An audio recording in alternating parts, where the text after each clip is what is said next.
If you were to place all the rice consumed each year on one side of a scale and every person in the world on the other, the scale would tip heavily towards rice's favor.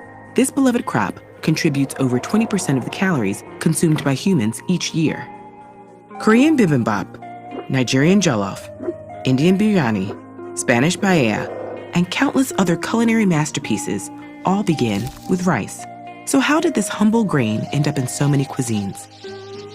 The roots of rice go back thousands of years to when early farmers in Asia, Africa, and South America each independently domesticated the crop.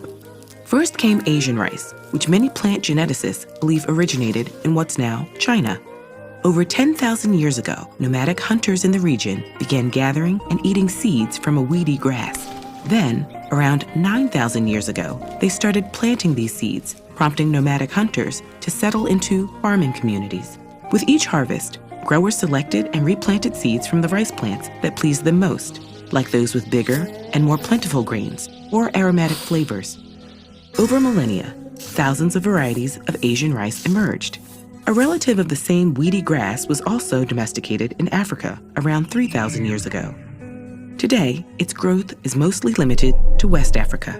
South American growers also domesticated rice around 4,000 years ago, though the crop was lost after the arrival of Europeans.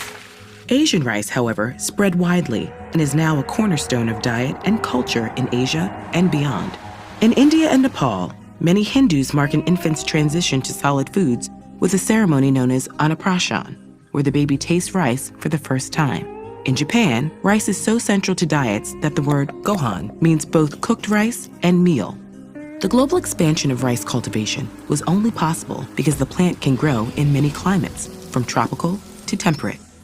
As a semi-aquatic plant, rice happily grows in submerged soils. Many other crops can't survive in standing water because their root cells rely on air within soil to access oxygen.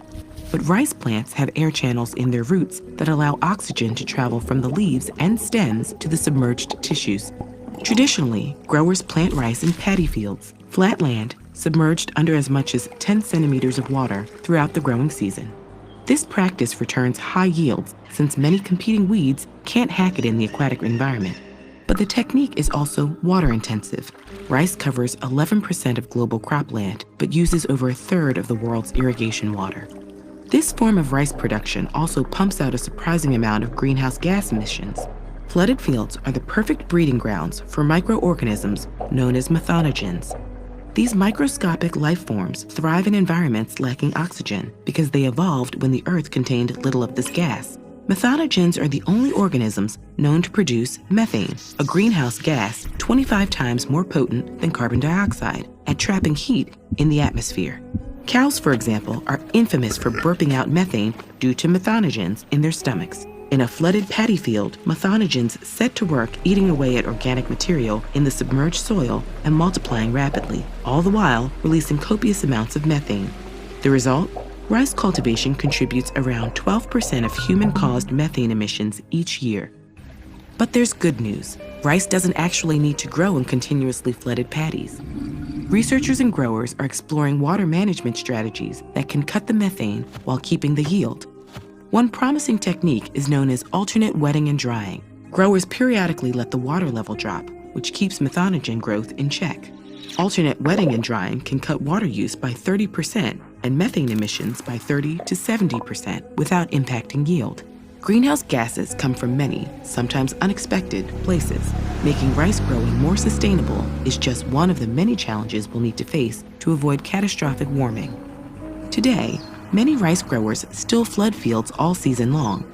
Changing millennia-old practices requires a major mindset shift. But going against the grain could be just what we need to keep our planet healthy and our bowls full. Want to know what you and your community can do right now to help cut greenhouse gas emissions? Visit ed.ted.com/earthschool to check out our action guide. Find out what role you can play, or watch this video to learn about the pros and cons of tree planting.